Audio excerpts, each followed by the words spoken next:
Nolan Wells audio distress call. Is it real? Good evening. I'm Nancy Grace. This is Crime Stories. I want to thank you for being with us.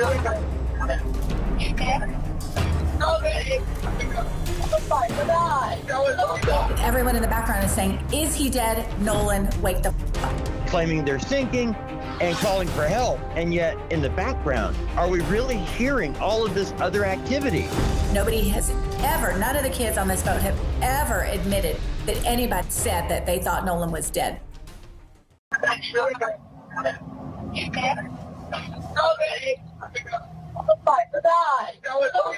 Detail Assistance, Vicky speaking. How can I help you? Hey, we're at the west tip of Horn, and our bilge pump stopped working. We're sinking. Can y'all please come? We have a membership. All right, of course. How far is the work coming up, sir? Can you give me a description? Ankles? Hello? What'd you say? Hey. Yes. How far is the water coming up, sir? It's coming up. We're just sinking. I don't know. Like we're going down now.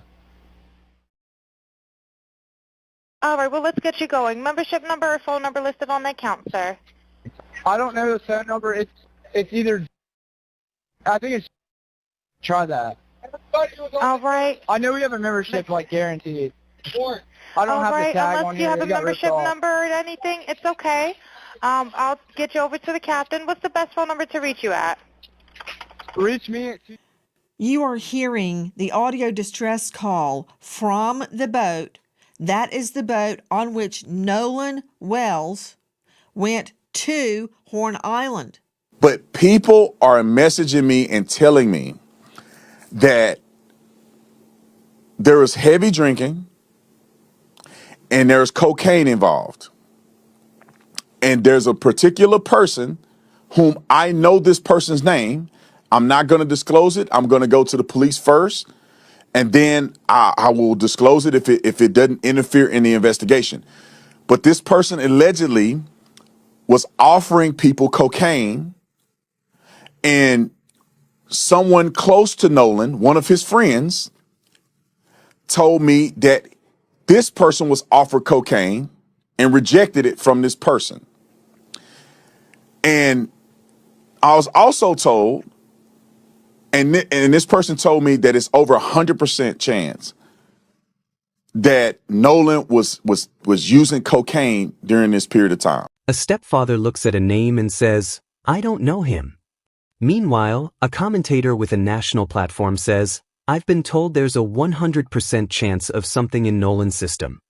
Two claims. Two completely different kinds of serious allegations. And neither one, by itself, tells us what actually happened to Nolan Wells. Tonight, we're taking a careful look at both because both claims are real. Both are currently disputed. And both deserve better than being repeated as fact by people who weren't there. Tristan Shepard, one of the friends who has spoken most openly and emotionally about Nolan, is now being told by Nolan's own stepfather that he doesn't recognize him as one of Nolan's close friends at all. We're going to walk through both sides of that story, including the specific details Shepard has provided to support his account. And we're also going to address a claim that spread rapidly this week, that Nolan may have had nose candy in his system that night. We are not going to present that as settled fact, because it isn't. Instead, we'll explain exactly where the claim came from, how the person who made it has qualified the statement, and why that distinction matters. Because even if that claim eventually turns out to be true, it still wouldn't answer the central question this entire case revolves around. What actually happened to Nolan Wells? This is everything that has changed since our last update, with every new development laid out the same way we always do it.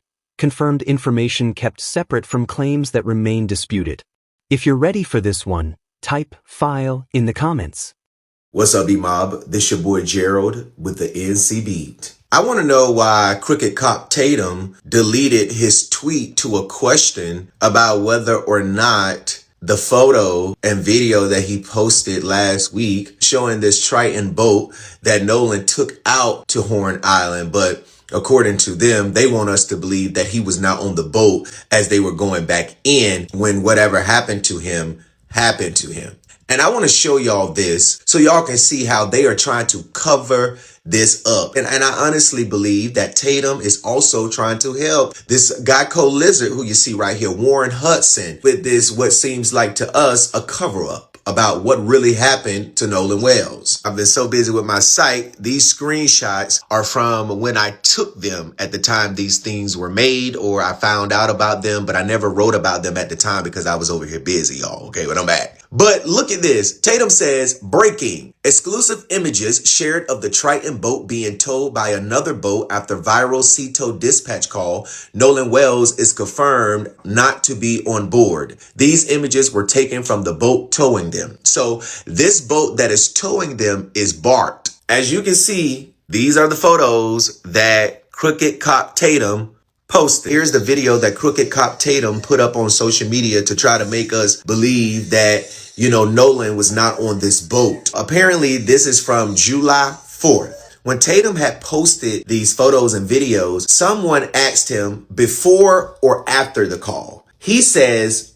after the call. And if you look up there, I screenshotted this Tuesday at 1:49 p.m. I don't know why Crooked Cop Tatum did not put up photos or videos during the CETO phone call so we can see what is happening on this boat during that exact call if we compare it. If you take that phone call and you compare it to this bullshit that he put out, none of it makes sense. He says Nolan is not on the boat. We can clearly hear a female voice who we clearly see a female on the boat asking, is Nolan dead on the boat? We don't see no water in the boat. I don't see the boat sinking. So to come up here and try to say somebody's not on board, and water is not on board either.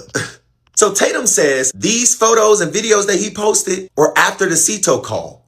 After the CETO call. After they called and said, oh, the boat is sinking. Oh, this and that. This is supposed to be after the call. But in the interview that the Geico lizard Warren Hudson did, if you pay attention, Warren said that after Bart told them, Wyatt called CETO. Why would you call CETO if Bart has already told the boat so y'all can get back inland?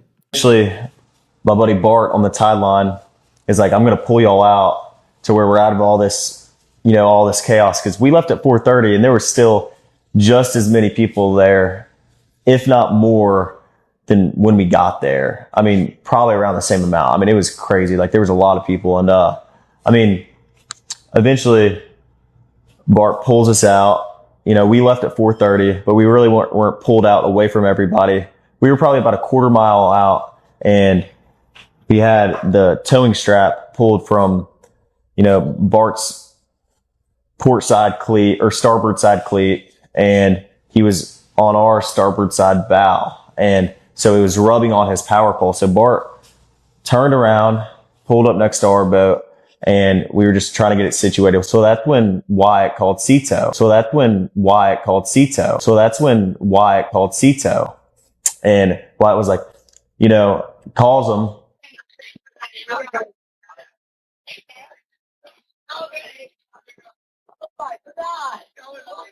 CETO assistance, Vicky speaking. How can I help you?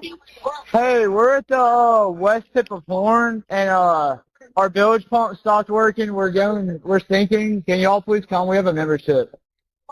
All right, of course. How far is the water coming up, sir? Can you give me a description? Ankles? Hello? Hey. Yes. How far is the water coming up, sir? It's coming up. We're just sinking. I don't know. Like we're going down now. Yeah, absolutely not. We got towed probably a quarter mile. Like I said, my buddy Bart drove his boat up next to ours after he pulled us out away from the island. And then he towed us a little more while we were trying to get the motor figured out. The motor would trim down. So then eventually, and the motor wouldn't trim down. And so eventually we figured out if you held the manual trim on the motor. Okay, so that's enough. Y'all heard from the lizard, okay? Now, this is when the bilge pump was having problem, water was in the boat, they were sinking. This is when Bart pulled up and told them out because ultimately they canceled the CETO call because according to the captain, he already had contact with the grandfather. They didn't need the Coast Guard or any help. So if y'all didn't need the Coast Guard or any help, who helped y'all? Bart. So what was the point of calling CETO after he already had told y'all out of this issue that y'all were having? Warren Hudson stepmammy, Judge Ashley Cole, in her statement, this is what she says.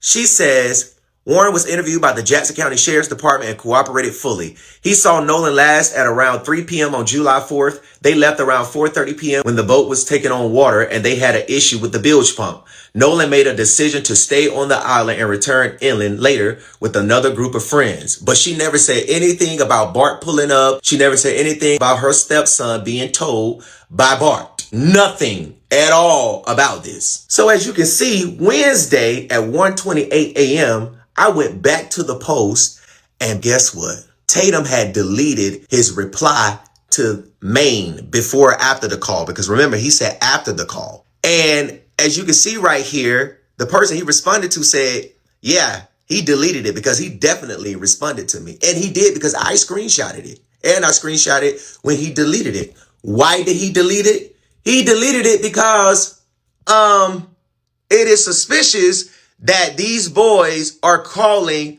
Cito after Bart has already told the boat for them. So what was the point of calling Cito? Before we get into anything else tonight, there's one specific and checkable piece of this story we need to walk through. A tweet Brandon Tatum posted and later deleted. Here's what happened, as clearly as we can establish it. Tatum posted what he described as exclusive images of the Triton, the boat Nolan had been on, being towed by another vessel after the viral sea dispatch call. His caption was direct. Nolan confirmed not on board. Images taken from the towing boat. Along with those photos, he posted video from the same moment. Then someone asked him directly whether the footage was taken before or after the call. Tatum's answer was equally direct, after the call. That exchange was time-stamped, with a screenshot saved at 1:49 in the afternoon on a Tuesday. At some point after that exchange, the tweet was deleted. Now, the deletion itself is one issue, but the actual substance of what Tatum posted is a separate question, and that's where things become worth examining. If those images and that video really were taken after the emergency call, after a boat was reportedly taking on enough water to require professional towing, some viewers have pointed out something specific. The footage doesn't appear to show what you might expect from a vessel in the middle of an active sinking emergency. There's no obvious pooling water in the boat, and nothing immediately visible that looks like a vessel actively taking on water. That is a fair observation to raise about footage Tatum himself presented as evidence. But there's another apparent inconsistency that deserves attention, and this one comes from comparing Tatum's own reporting with the account given in the original interview with Warren Hudson. Hudson's description of the sequence was that Bart's boat first pulled them a short distance away from the crowd. Only afterward, while they were still dealing with the same mechanical problem, Wyatt called Cito. If that account is accurate, there is a plausible explanation for why a boat that had already received a short pull would still require an actual towing company afterward. Bart may have moved them away from the immediate chaos without fixing the underlying mechanical issue or getting everyone all the way home. That distinction matters because it means this particular contradiction may already have a reasonable explanation within the friend group's own account. We would rather tell you that than manufacture a larger problem where one may not exist. There's also another claim circulating alongside this story that we need to address with the same caution we've used every time it has come up. Some commentators reacting to the footage have claimed that you can clearly hear a female voice on the disputed audio asking whether Nolan is dead on the boat. We need to be precise here. That interpretation has never been forensically confirmed by anyone involved in the case. And there's an important reason for that caution.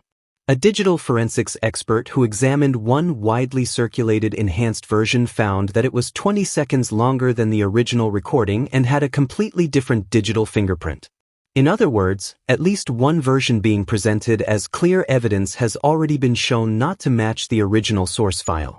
So the word clearly is doing a lot of work in many of the claims being made from every side of this story, and so far, those claims still have zero independent verification. Now, back to the deletion itself, because that remains the most concrete part of this entire issue.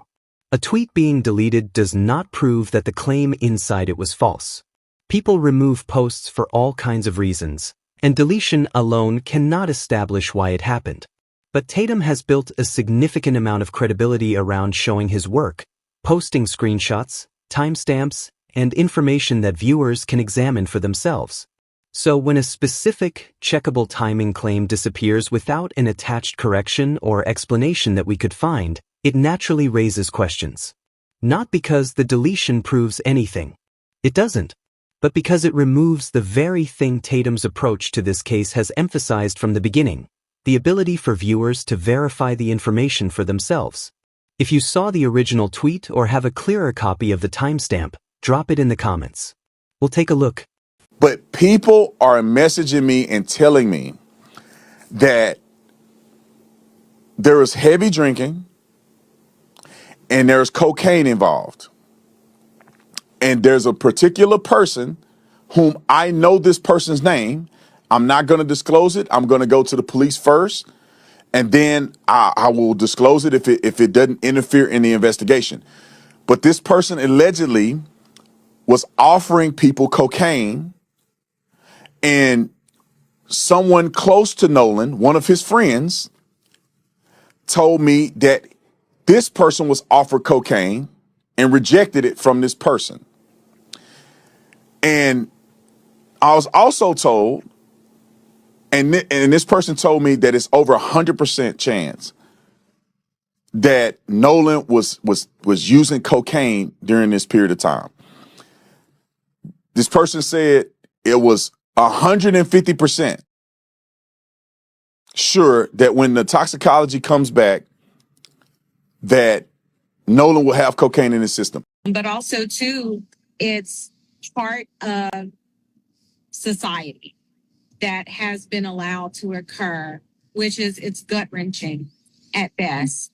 Because if you were in our situation, how would you feel if there were millions of people who are saying, oh, hey, well, he was at an island, he was heavily drunk. And again, even with the drinking, there are so many conflicting stories, only because I have spoken with adults who knew Nolan very well, coaches that were out there. One in particular, I think he told me he saw Nolan somewhere between like 2:45 and 3:30. He was like, Christine, yeah, we talked for a while. We talked about college. We talked about his life, his plans. And he was like, he was perfectly fine.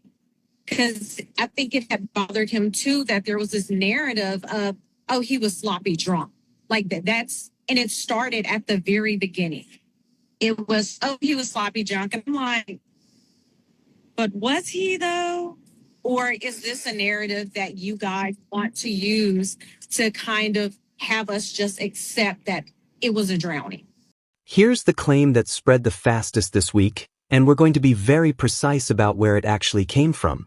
Here's what Tatum said as accurately as we can lay it out, because the details matter far more than the simplified version that quickly spread online.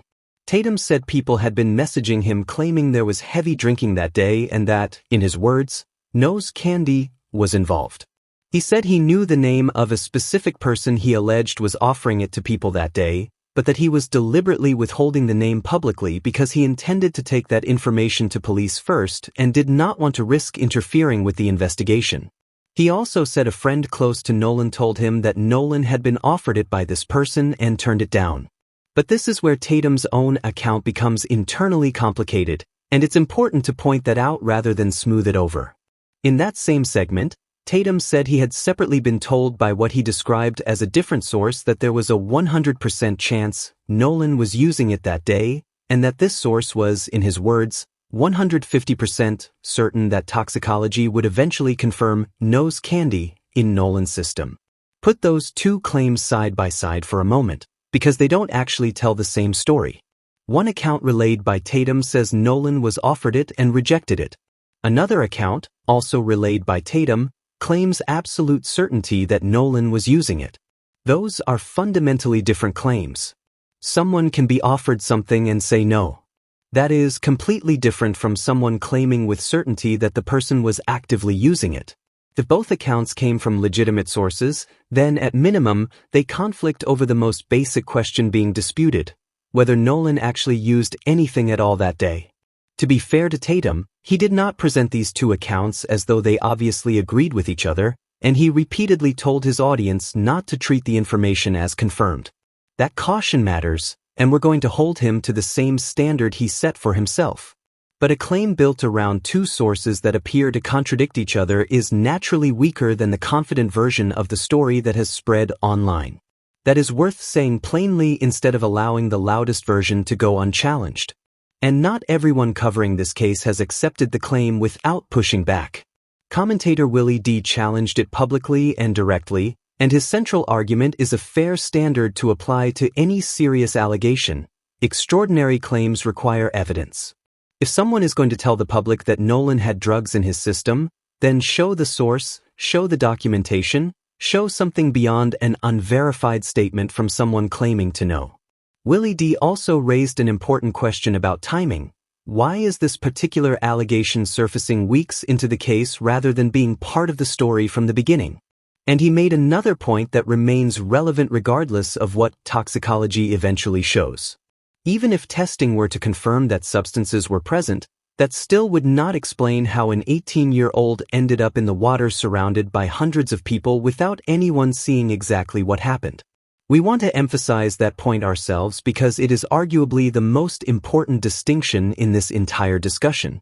Even if toxicology eventually shows alcohol or another substance was present in Nolan's system, that finding alone would not explain how he ended up in the water. It would not automatically establish what happened to him, and it would not eliminate questions about whether the people around him had a responsibility to help or protect him. Now, there is another account that directly complicates the heavily intoxicated narrative, and this one comes from Christine herself rather than from an anonymous message or a commentator's interpretation. Christine has said she spoke with adults who knew Nolan well, including a coach who was reportedly on Horn Island that day. According to Christine, the coach told her that he saw Nolan sometime between approximately 2:45 and 3:30 that afternoon and spent a significant amount of time talking with him about college, his plans, and his future.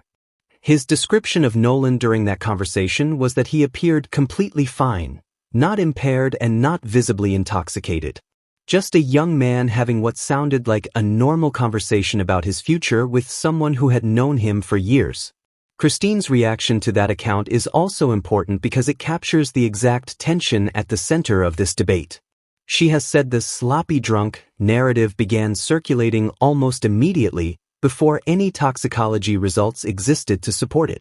She has also questioned whether that narrative exists because it is accurate or because it provides the public with an easier explanation for a drowning without requiring them to confront the harder unanswered questions. We're not going to tell you that Christine's account settles this any more than we would tell you Tatum's allegations settle it. A coach's recollection, relayed through Nolan's grieving mother, is not the same thing as a toxicology report. But it is still a specific account involving someone who reportedly knew Nolan, claimed to have seen him during the exact time window being debated, and described him as functioning normally. That stands in direct contrast to an anonymous allegation based on unnamed messages. Those accounts cannot both be completely accurate as presented. One may be wrong, or one may be significantly overstated. As of tonight, there is no verified toxicology result available to tell us which account, if either, is correct. And that is exactly why the distinction between a claim and confirmed evidence matters.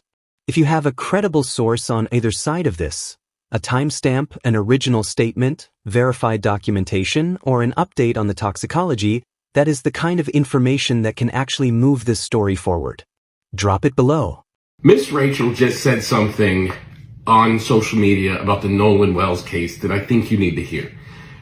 What she said was the truth that all of us know, that if the races were different, meaning if Nolan Wells was white and the three friends were black, this investigation would be going very differently.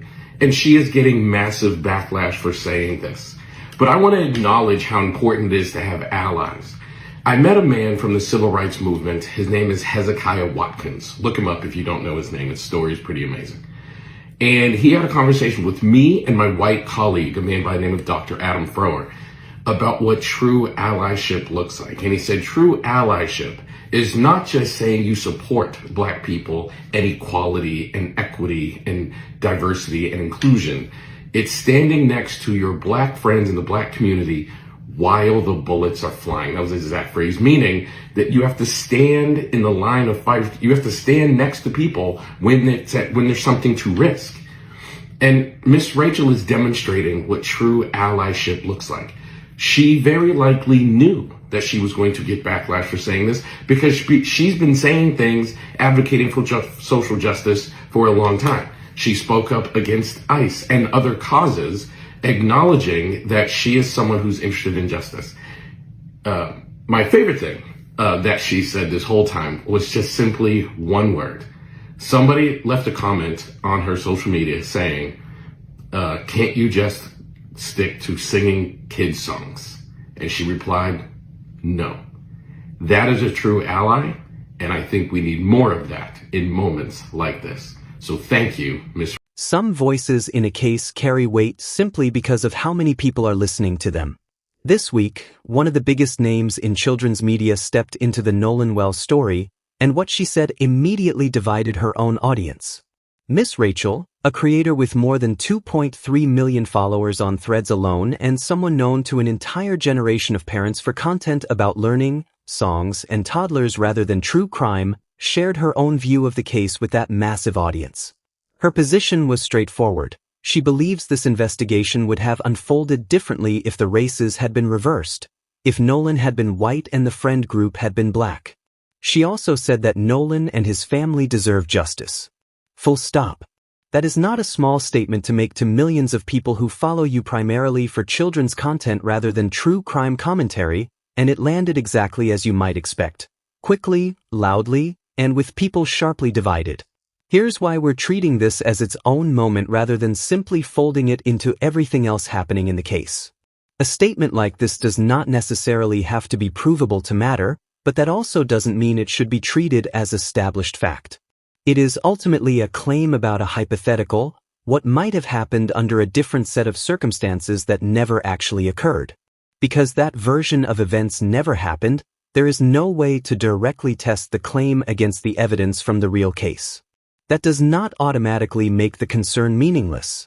People following this case, including legal commentators and civil rights attorneys we've previously discussed, have raised similar concerns based on the documented events surrounding the investigation, including the early no-foul play statement, the pace of the investigation, and the family's questions about how the case was handled. Miss Rachel's statement essentially compresses those broader concerns into one sentence and delivers them to an audience that, in many cases, may not have been following this case or true crime coverage at all. And that may be the most significant part of the story. It is not necessarily about whether she is right or wrong. It is about how far a single statement from someone with that kind of reach can travel. Millions of parents who had never heard of Horn Island, who may not have known who Ben Crump was, and who had never followed the Nolan Wells case could have encountered the story for the first time through someone they already trusted for an entirely different reason. We're not going to tell you whether Miss Rachel's conclusion is correct, because no one can honestly prove a hypothetical version of events that never happened. What we can say is that this is one of the clearest examples of how the Nolan Wells case has moved beyond the traditional true crime audience.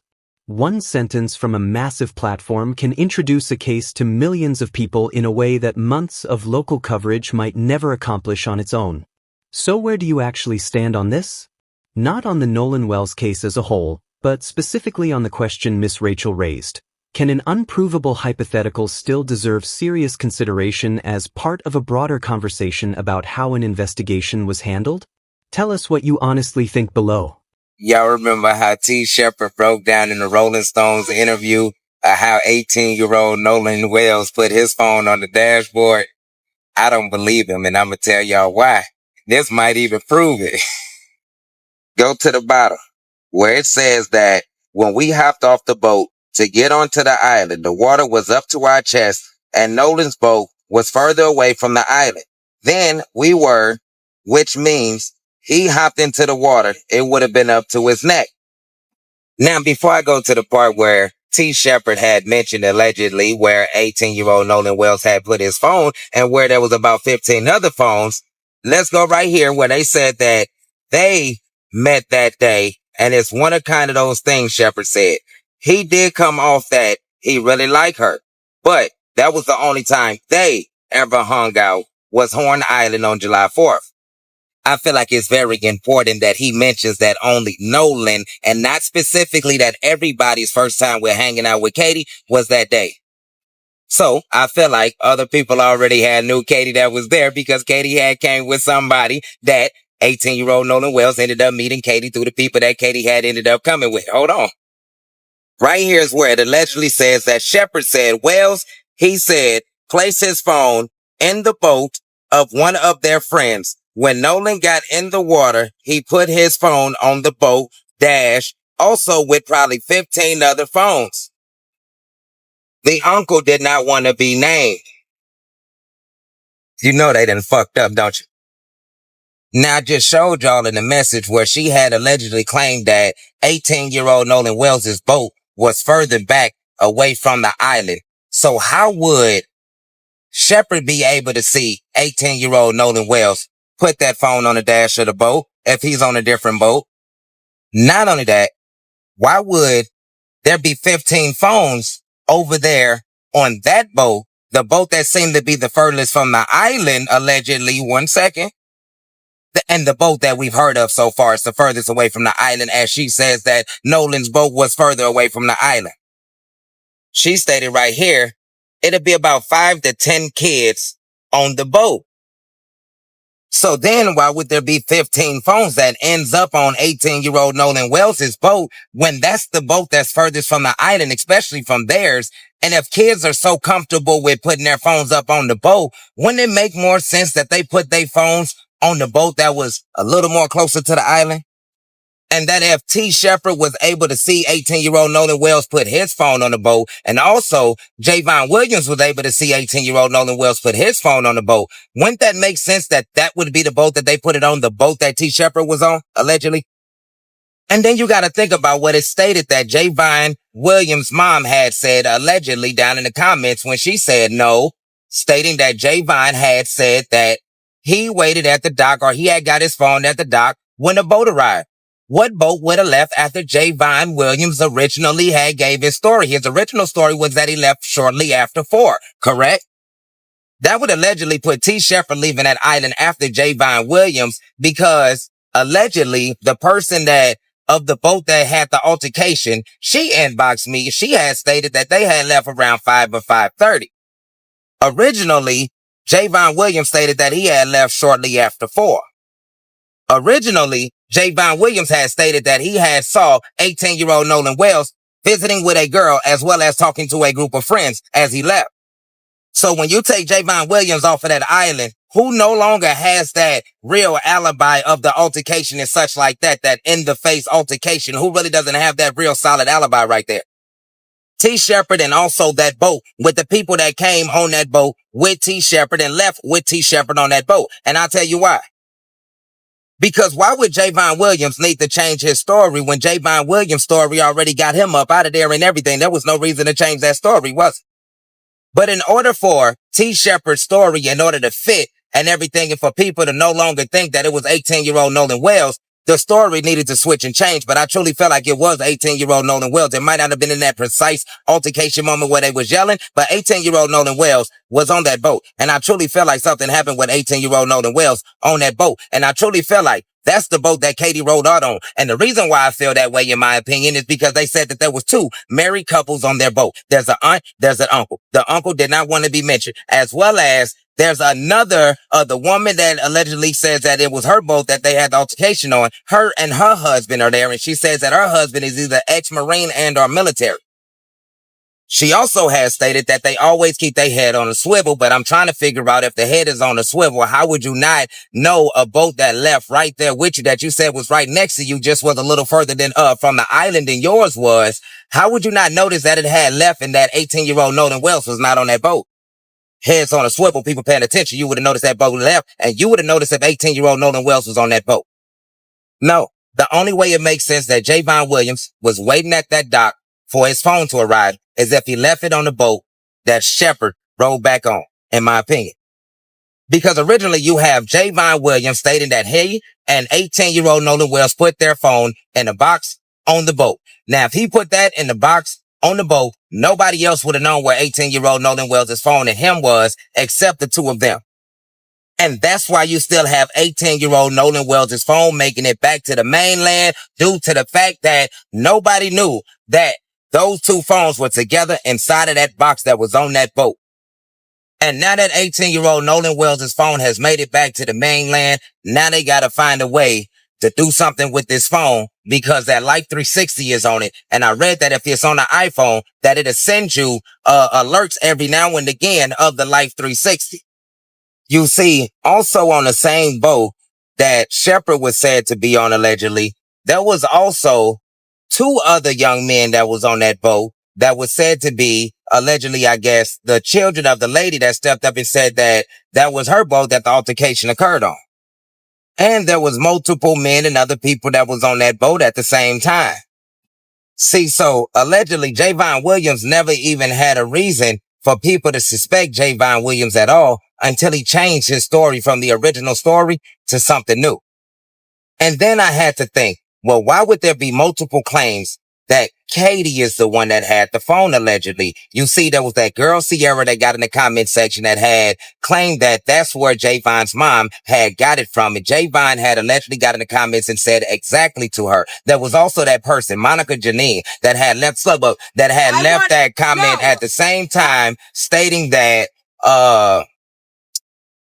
the phone came from Katie. And I'm like, wait a minute. If the phone came from Katie, how would the phone come from Katie? I couldn't think of any other way that the phone could come from Katie. Then we're like, dang, the sister of Katie said that in a post that Katie had left with her brother and sister-in-law. And I'm like, well, I'm not hearing about no married couples out there or anything like that. So I'm sitting here thinking that somebody had to come and get her allegedly. But all in all, I truly feel like that brother and that sister-in-law of the sister of Katie was there at the beach the whole time. And that's the boat that allegedly the altercation occurred on.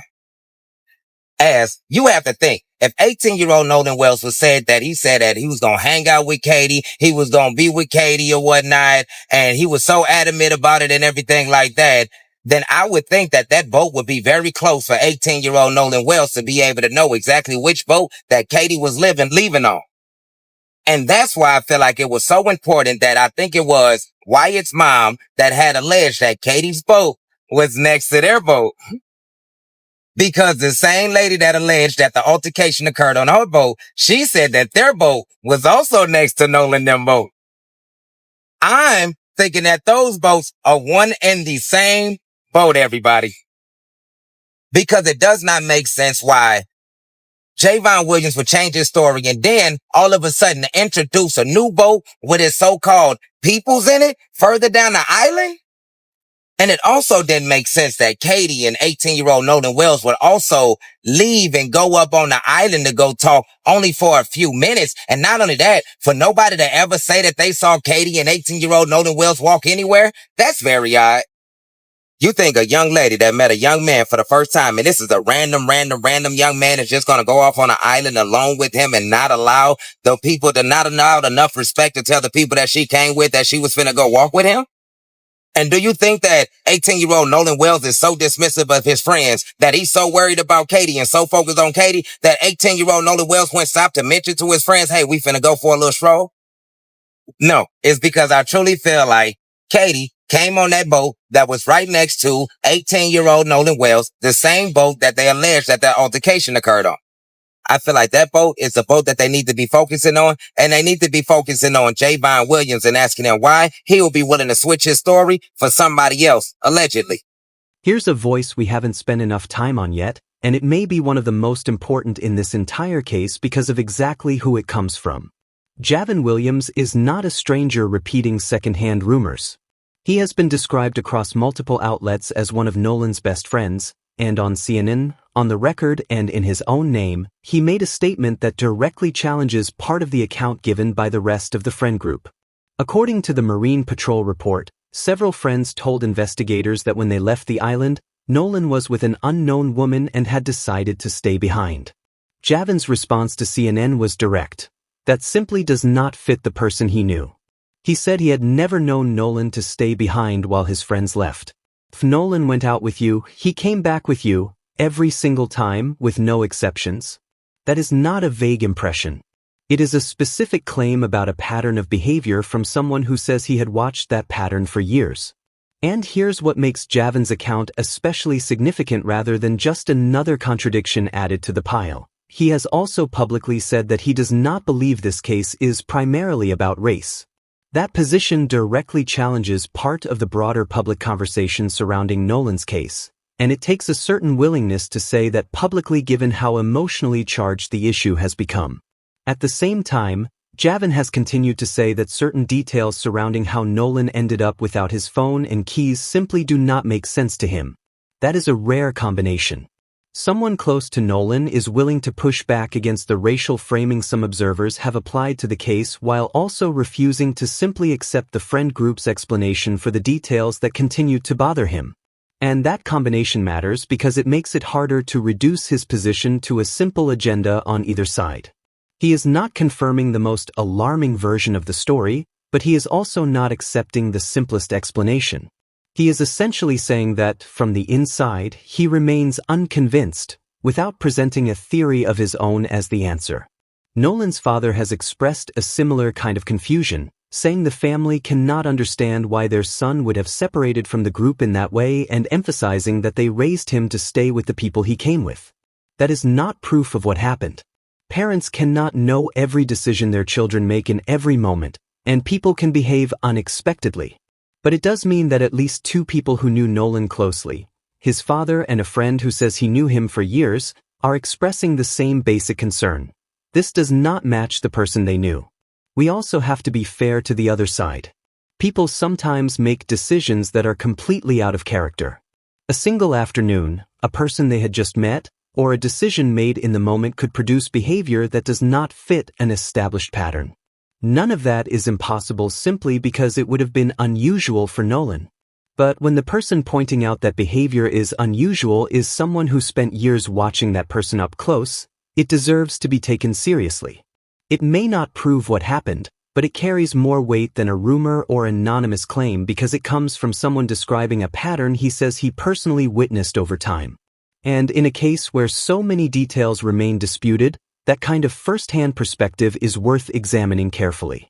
Wells Friends offer a $50,000 reward, and I'm freaking confused. Warren's father, Dr. Benjamin Hudson, is offering a $50,000 reward for answers and information leading to what happened to Nolan Wells on July 4th, 2026. Remember I said I was confused? I thought he drowned. I thought that's what the narrative was that he drowned. So if he drowned, why are we hearing that there's an offer of $50,000 right now for more information? Does that mean foul play is now being suspected? Does that mean that the families know more through the investigation that the public doesn't know? I'm just trying to understand why someone would offer a $50,000 reward when the original theory that was being told to the public was that it must have been an accidental drowning. This might actually be a good thing. This might mean that the families know there's more information out there.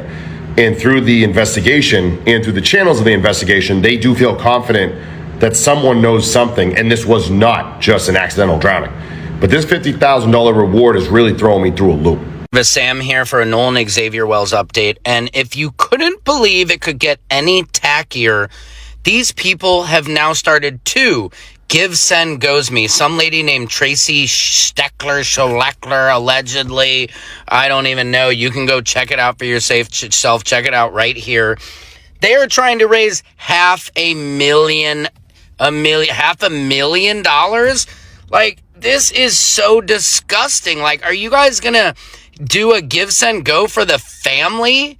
Like, I've never seen it. All they are talking about, racism. Like, you guys are doing all the racism. You're Mississippi. Has nobody seen the movie Mississippi Burning? Nobody? Go watch it. If you guys haven't seen it, Willem Dafoe, Gene Hackman, brilliant movie where like 4 civil rights people are just killed in Mississippi. You guys have a history of this and you have the nerve to call us race baiters, but you all worship Officer Race Batum Tatum? You guys worship that guy because he's the only black guy you know. Don't you think that's odd? That's willing to agree with your racist rhetoric? Don't you think? Ding, ding, ding. Disgusting. So shameful that this poor woman loses her son. You guys shame her and then start gives and goes, and you have the nerve to talk crap about them hiring a lawyer and getting money for their legal fees or their trauma that they've been through. What do you guys think? Let me know in the comments. Secret Service Sam out Samson for president. Here's a question that sounds simple, but the more you actually sit with it, the more complicated it becomes. Dr. Benjamin Hudson, Warren Hudson's father, publicly offered $50,000 for information leading to answers about what happened to Nolan. One reaction to that news put the confusion plainly. If the working theory is accidental drowning, why offer a cash reward for information at all? That is a fair question, but the answer is more complicated than simply saying a reward means foul play. Rewards are not exclusively used in murder cases.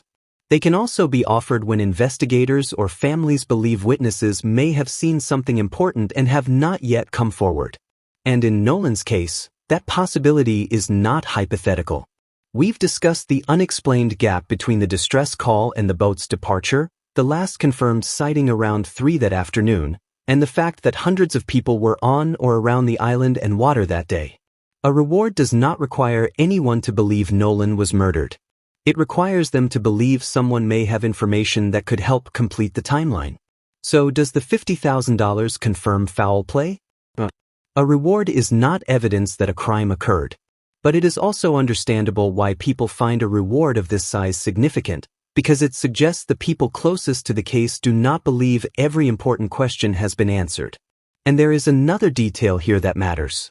This money is not coming from a stranger or an unrelated advocacy group. It is coming from Warren Hudson's own father, whose son has spent weeks being scrutinized and accused online in connection with Nolan's case. Think about what that means.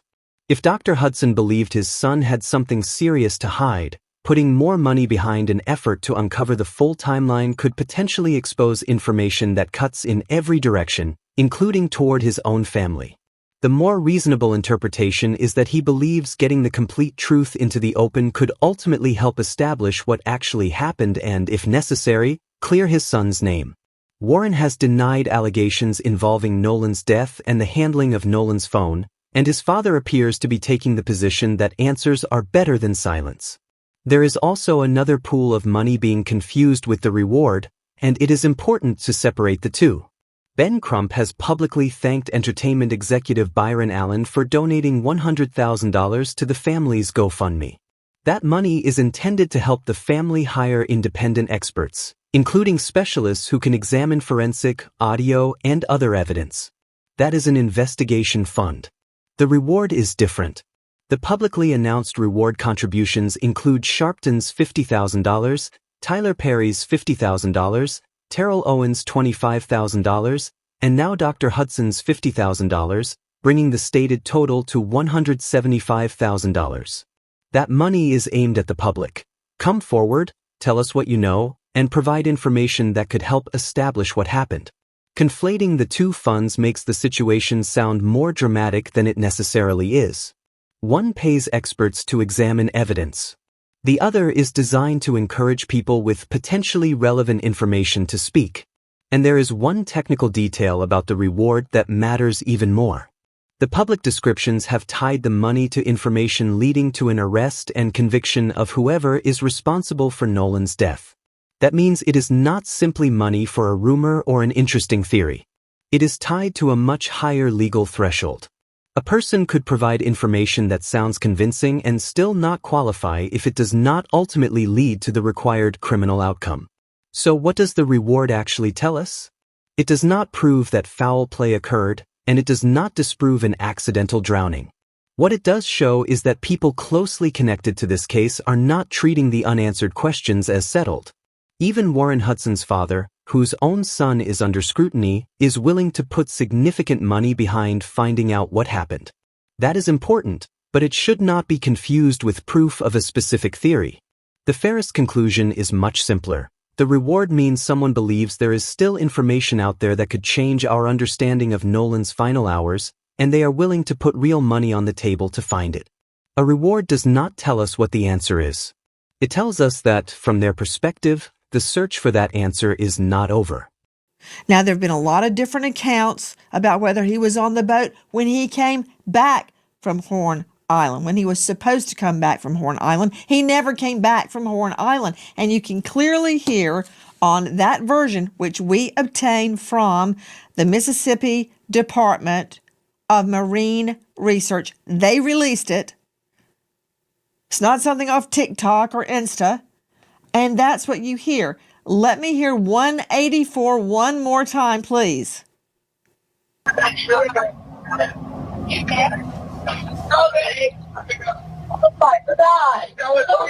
Detail assistance, Vicky speaking. How can I help you? Hey, we're at the west tip of Horn, and our bilge pump stopped working. We're sinking. Can y'all please come? We have a membership. All right, of course. How far is the water coming up, sir? Can you give me a description? Ankles? Hello? Hey. Yes, how far is the water coming up, sir? It's coming up. We're just sinking. I don't know. Like we're going down now. Have you ever wanted to see your Crime Stories investigative reporter? What are we hearing? Nancy, this is the audio call from the boat that Nolan Wells took out to Horn Island. And the boat is attempting to leave Horn Island because the boat is taking on water. What we are hearing is the call from the boat to the group they have. Cito, let me help you. Let me help you. Reminder, Dave Mack, we've only got 1 hour to cover a lot of territory. That is the Cito call where the grandson of the boat owner thinks that they're taking on water. Joining me right now, special guest Brandon Tatum. He is a former police officer with Tucson PD, and he is the star of The Officer Tatum on YouTube. He has interviewed Nolan's friends. Now, we're about to bring on two experts, each one taking a different viewpoint on that call. But, Officer Tatum, thank you for being with us tonight. No matter what you say, just know you're going to get hate mail. Doesn't matter what you say. If the angel Gabriel came down right now and spoke on this case, he would get hate mail. That said, what do you make of that audio, officer?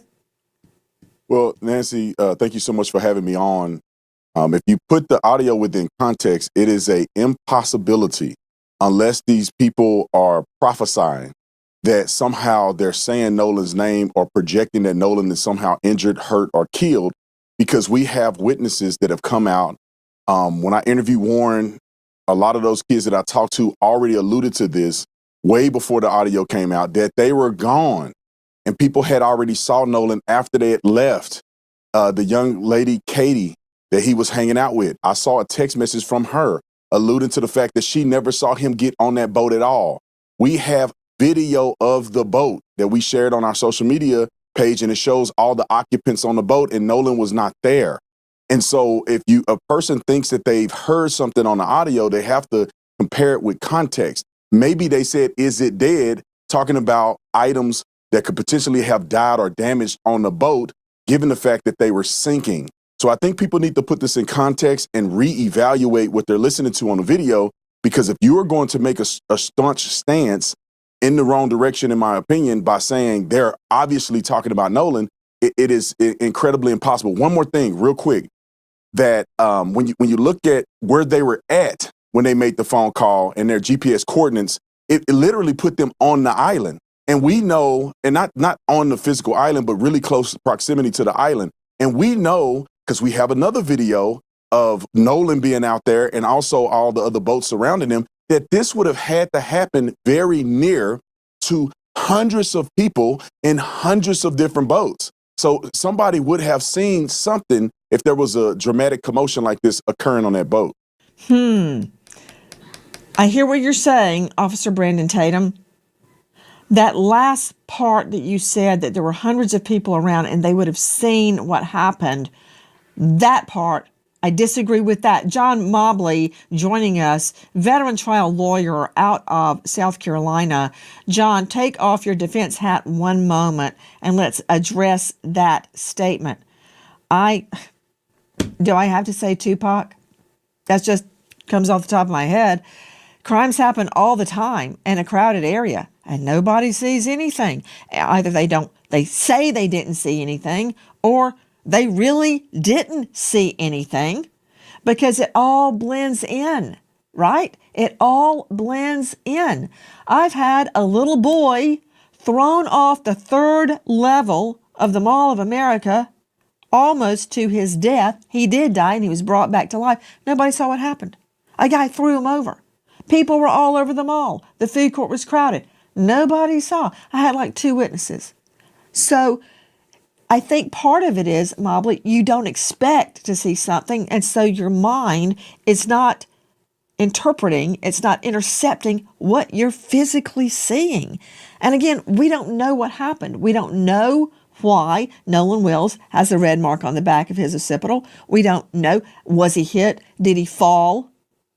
Then fall off a boat? It could have been any number of things. Some nefarious, some an accident, some negligent. My point is, just because there's a lot of people around, that does not guarantee you witnesses, Mobley. You know that better than anybody with all the cases you've tried. Well, Nancy, I got to call it like I see it. I think there are 2 things I want to say to address that. The first part, I would agree with you that, yes, a lot of people can be around and they can notice something, that something can happen rather, and people not see it. However, I think the way that the human mind works, we would all agree, is we perceive things all the time, okay? And we may perceive something that at the time we perceive it, it is not deemed significant.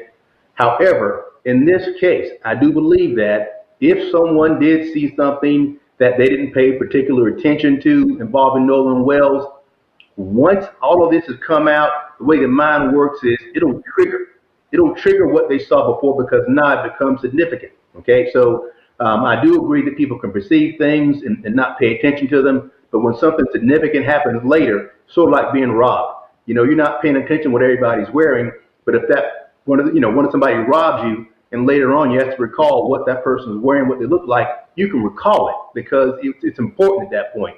But at the time they perceived it, it was not important. So that's what I want to make sure I discuss. And I do want to address, you talk about the red mark on the back of his head. I mean, I think that is a red herring. That's something that everybody kind of latched onto because they're so desperate for any information that might be related to the cause of his death. But even the own pathologist that conducted the autopsy did not put him up. Mobley, are you a medical doctor? Yes, no. I know how to examine forensic evidence based on the countless homicides that I've tried. Listening, not hearing, yes, no. You're not a medical doctor. I'm a juris doctor. Are you a medical examiner? I am not. No. Put up the back diagram, the back of the head of Nolan Wells from the second autopsy right now. You know what? I give it to you, Mobley. You're a great trial lawyer. A medical examiner, you ain't. And I don't know why you're saying people are latching onto this, grabbing at straws. I'm looking right at it, man. Should I believe you or my lying eyes? I am looking at the second autopsy. And I have questioned multiple actual medical examiners, actual doctors that say that means something. Put him up again. In what world would the first medical examiner remove Nolan's throat if it did not have something probative about it, something that proves something? Did they remove his toe? No. His elbow? No. His eyeball? His nose? No. They took his throat. Do not tell me that a medical doctor, which you are not, took a throat out of this young man because it means nothing. And then, you know what? I can't even hear you. Straight out to Joe Scott Morgan joining us, professor of forensics, death investigator. That second doctor did not highlight that in red for nothing. That doctor is not grabbing at straws, as Mobley said. I don't know why he's saying that. No, you're right. He has purpose. We have purpose in everything that we do in the medical legal world. And so when you see this highlighted area, it's unique in the way he has diagrammed it here. He even demonstrates it that it has almost like margins to it. And, that's what has left a big question for us, because it's not like it's diffuse all over the place where you've got these kind of spotty alignments. He's got a margin. It almost looks like a rectangle, doesn't it? Well, when we begin to see things like that, we think about patterns. And that's some of the questions that have yet to be answered. But what he does say in his relative to the second examination is that he did a multi-layered dissection. Now, this area had not been dissected by the ME's office in Mississippi. So what he's doing is he's going layer by layer. We're talking about the skin. We're talking about the subcu fat. We're talking about the musculature that's under there. And yes, there is musculature under there. And what his conclusion is, Nancy, is that there's significant decomposition at this point in time. So he cannot make a determination about these markings one way or another. He needs more information. And admittedly, in this second autopsy, he says this is pending investigation, and that's key here. Okay. Joe Scott Morgan. Yes. He, the first medical examiner, removed the throat. Yes. No other part of the body, except for the lungs, removed the throat and the lungs. We know why he took the lungs. I don't have to be a death investigator like yourself with 10,000 death investigations under my belt to know why I took the lungs, to see if Nolan drowned. But the fact that someone has a lungs full of water does not tell me how they got in the water. Did he fall? Was he hit? Was he held under? Was it an accident? Did you see that video? Pull it up if you can, control room, of all those ships, all those boats out there. If he was between one of those boats, lost his footing, went under, got the riptide, no one may have noticed. All right? No one may have noticed. Look at all that. And there were apparently 300 or so people out there. This is just a tiny microcosm. It's July the 4th. Everybody's at Horn Island having a good time. So it could be any number of ways he landed under the water. But my point is, that's why they took the lungs. Why the throat? Well, because the throat and the throat areas you're referring to it as, it's actually the organs of the neck. We're talking about the larynx, the pharynx, our windpipe, essentially, and everything else that's connected therein. That's the conveyance to get into the lungs. So one of the things, what they're looking at here, Nancy, to put it very bluntly, is they're looking for any possibility that his breathing could have been compromised. Well, how is that compromised?